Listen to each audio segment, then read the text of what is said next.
जय हिंद, जय भारत। मैं राम कुमार आपका अपने परिवार एकलव्य राम कुमार में आप सब भाई बहनों का हार्दिक स्वागत करता हूं।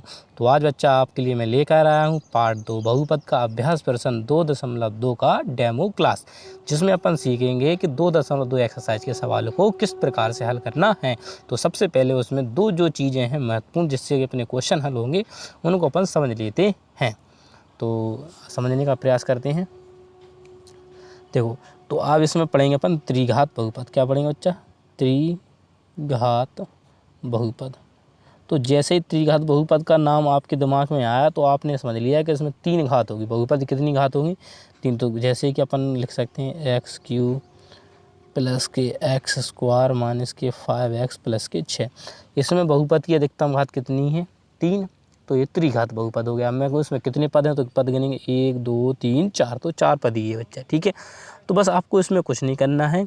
इसकी क्या करानी पड़ती है? अच्छा, तुलना करानी पड़ती है। क्या करानी पड़ती है? तुलना करानी पड़ती है। बहुत सिंपल होती है तुलना कराना, इसका कोई बड़ी बात नहीं होती। तुलना किससे कराते हैं? जो इसकी त्रिघात बहुपद होती है इसकी जो तुलना होती है वो किससे होती है? तुलना ax³ इधर लिख दे। देखो, तुलना किससे होगी बच्चा? इसकी ax³ प्लस के bx² प्लस के cx प्लस के d। अभी उसमें क्या था अपना? ax² था, bx था प्लस के c था। अब इसमें 4 पद हो गया तो d बढ़ गया, तो a b c d। तो ये अब इसकी तुलना जो अपन कराएंगे तो ax³ से bx² प्लस cx प्लस के d से इसकी तुलना होगी। इसकी 3 घात है इसीलिए त्रिघात बहुपद कहा गया। तो इसके मान जो अपन निकालेंगे वो कैसे निकालेंगे वो मैं आपको बता देता हूँ। सबसे पहले अपन इसके मान निकाले थे, तो तुलना करा दी अपन ने। क्या कही? तुलना किससे? इससे समीकरण तुलना कराएंगे इसकी त्रिघात से। तो देखो, x³ से x³ कट गया तो इसके आगे गुणा में 1 रहता, तो बच्चा a बराबर मान कितना आ गया आपको? a।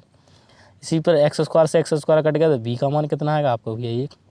मैं x से x कट गया तो c बराबर आपको भैया -5। मैंने कहा d का मान कितना है तो आपने कहा d का मान बराबर 6। आशा करता हूँ आपको इतना समझ में आ गया होगा। बस अब इनके अपन मान निकालने क्या करते हैं? अल्फ़ा बीटा मूलों का योग। अगर आप ये अच्छे समझ लो तो बहुत मज़ा आएगा। मूलों का योग यानी अल्फ़ा प्लस के बीटा प्लस के गामा बराबर। मूलों का योग का मतलब क्या होता है? पहले अपने अल्फ़ा बीटा थे। अब भाई साहब जब एक और बढ़ गया, त्रिघात हो गया, तो गामा को भी ले, तो अल्फ़ा बीटा गामा।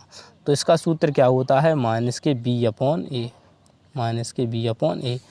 ये आपका नंबर 1 फार्मूला बन गया। -b/a ये आपका फार्मूला। अगर आपको इसका मान निकालना है तो -b, तो b का मान कितना है? -1, और a का भी मान कितना है? 1। तो इसका आंसर कितना आ जाएगा? -1। इसका मैंने आंसर भी आपको निकाल के बता दिया। आंसर ऐसे करना, और इसका जो फार्मूला है वो क्या? मूलों का योग बराबर alpha plus beta plus gamma बराबर -b/a। और जो अपन ने मान निकाल रखे थे मान रख दिए तो आंसर भी आ गया। ठीक है, दूसरे फार्मूले की बात कर लेते हैं। दूसरा फार्मूला क्या होता है? एक बार क्या करते हैं इसमें? जब 3 वो हो जाए तो एक बार क्या लिखते हैं? एक बार दो मूल लेने पर गुणनफल का योग। कहने का मतलब ये है कि अभी अपन क्या करते थे, उसमें alpha plus beta plus gamma चलता था और अपन चलता था गुणनफल अल्फ़ा इंटू बीटा चलता था। ठीक है, तो अपन सिंपल निकाल लेते थे। लेकिन अब इसमें 3 आ गया तो तो एक संग जुड़ गए। ठीक, अब क्या करेंगे? पहले 2 का गुणनफल करेंगे फिर जोड़ेंगे। जैसे कि अपन ऐसे, इसका सूत्र क्या है? योग क्या होगा बच्चा इसका? अल्फ़ा बीटा, ठीक है, beta gamma plus gamma alpha. ये इसका फॉर्मूला बन गया। Alpha beta gamma plus gamma alpha, ये सूत्र बन गया। इस बराबर सूत्र क्या होता है? -d/a। सूत्र क्या होता है बच्चा? -d/a। तो d का मान कितना है आपको? भी अच्छे। और मैंने कहा a का मान कितना है? 1। तो ये आपका बच्चा परम सत्य आंसर हो गया। बहुत अच्छे से आपको समझ में आया। आंसर करता हूँ ये दूसरा फार्मूला होगा। बस इसमें एक फार्मूला और बन जाता है, मूलों का गुणनफल। अब आता है मूलों का गुणनफल। तो अच्छा, मूलों का गुणनफल क्या होता है? Alpha into beta into gamma. बराबर सूत्र क्या होता है इसका? c/a। क्या होता है बच्चा इसका सूत्र? क्या होता है बच्चा? मूलों का गुणनफल होता है क्या बच्चा? -d/a। बच्चा -d/a होता है। इसमें थोड़ी अपन ने मिसप्रिंट कर दी है। क्या कर दी बच्चा? ये c/a होता है। इसका सूत्र क्या होता है बच्चा? c/a।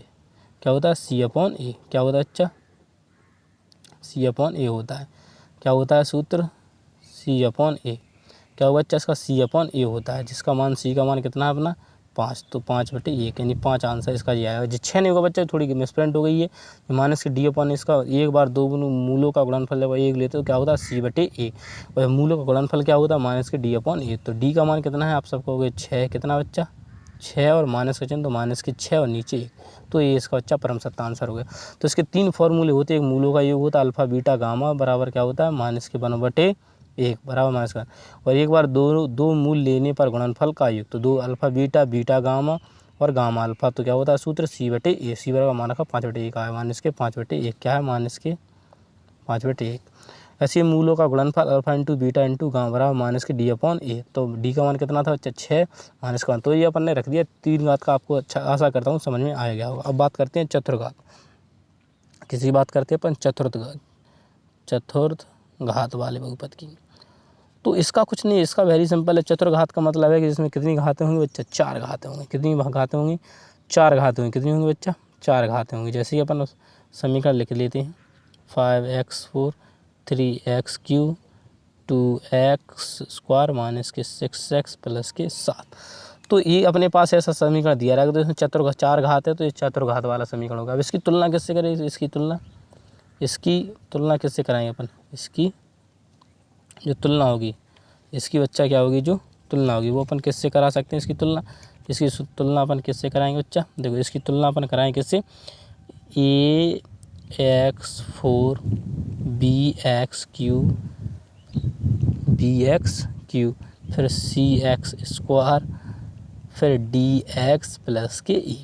अब इसमें 5 पद होगा 1 2 3 4 5, तो ABCDE। अगर 5 पद का होगा तो फिर E के बाद FGH जैसे बढ़ते चले जाएंगे, ऐसे बढ़ते बच्चा चले जाएंगे। ठीक है, तो इससे इसकी क्या करें तुलना, जब इसकी तुलना कराओगे तो मान क्या निकलेंगे, X4 से X4 कट गया तो A का मान कितना आ गया 5, ऐसे X³ से X³ कट जाएगा तो B का मान कितना आ जाएगा 3, ऐसे X² से X² कट गया तो C बराबर कितना आ जाएगा 2, ऐसे X से X कट जाएगा तो D का मान कितना आ जाएगा माइनस के 6, और E का मान कितना है मान बराबर 7।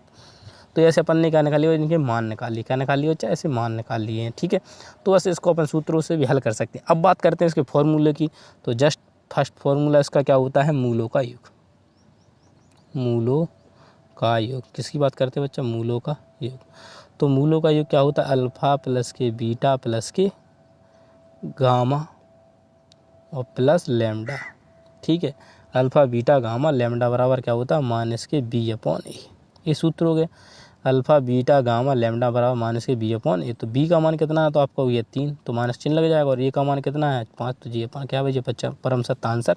यानी मैं इसी से आपको आंसर भी निकालना सिखा रहा हूँ, यहीं कहीं सूत्र बताऊँ। तो ये आपका क्या हुआ अच्छा फॉर्मूला हो गया। तो इस प्रकार से इस फॉर्मूले को आपने हल कर लिया। ठीक है, अब चलते हैं दूसरे फॉर्मूले की ओर। अब बात करते हैं बच्चा अपन दूसरे फॉर्मूले की। तो दूसरा फॉर्मूला क्या होता है, तो दूसरा फॉर्मूला होता है एक बार, क्या लिखें बच्चा, एक बार में 2 मूल लेने पर मूलों के गुणनफल का योगफल।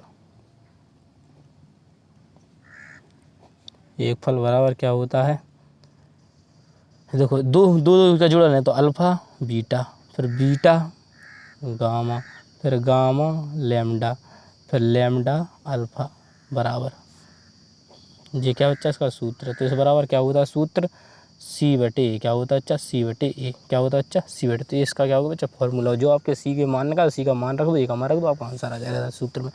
अब बात करते हैं बच्चा तीसरे फॉर्मूले की। तो अब एक बार में कितने लेने पड़े, 3 लेने पड़ेंगे, 3 के साथ भी जोड़ा देखना पड़ेगा। तो एक बार में 3 मूल लेने पर मूलों के गुणनफल का योगफल। मूलों के गुणनफल का क्या करना चाहिए योगफल। तो अब 3 लेंगे, 3 में कैसे लेंगे, 3 में लेंगे क्या होगा, alpha beta gamma plus alpha beta lambda plus beta gamma lambda alpha gamma lambda बराबर, ये सूत्र क्या होता है, माइनस के डी बटे ए क्या होता है बच्चा, माइनस के डी बटे ए। इसका सूत्र क्या होता है बच्चा, जब 3 3 लिए तो माइनस के डी बटे ए। बच्चा अब इसके बराबर भी इसको देखो, एक बार में 2 मूलों गुणनफल लिखा, तो वैसे इसकी बराबरी में जो सूत्र है इसकी बराबर भी लिख सकते हैं, तो कोष्टक में लिख, इसका और इसका मतलब एक ही रहता है, इसीलिए मैंने एक साथ लिख दी। ठीक है, इसके बराबर का सूत्र खुलवाया तो इसके बराबर को ए लिखना पड़ेगा। ठीक है बच्चा, तो माइनस के डी एफ बटे ए हो गया। अब इसका लास्ट फॉर्मूला बनता है कि मूलों का गुणनफल, मूलों का गुणनफल, मूलों का गुणनफल। तो मूलों का गुणनफल क्या होता है, अल्फ़ा बीटा गामा और लैम्डा। तो लैम्डा बराबर सूत्र क्या होता है इसका, ई बटे ए। तो ये आपके बच्चा मोस्ट फॉर्मूले थे जो मैंने आपको बता दिए हल करके। आशा करता हूँ आपको ये वीडियो बहुत समझ में आएगी। थोड़ी मिस्टेक हुई तो आप उसको अच्छे से देखें और उसको सुधारने का क्या करें बच्चा, प्रयास करें। ठीक है, तो इसी तरह वीडियो से जुड़े रहें और अगले पार्ट में आपके लिए इसके सवाल लेकर आऊँगा। आपको बहुत अच्छे तरीके से समझ में आएंगे। जहाँ भी समझ में ना तो मुझे कमेंट के माध्यम से जरूर बताएं। तो चलते हैं, मिलते हैं नेक्स्ट वीडियो में। जय हिंद, जय भारत, इंकलाब जिंदाबाद।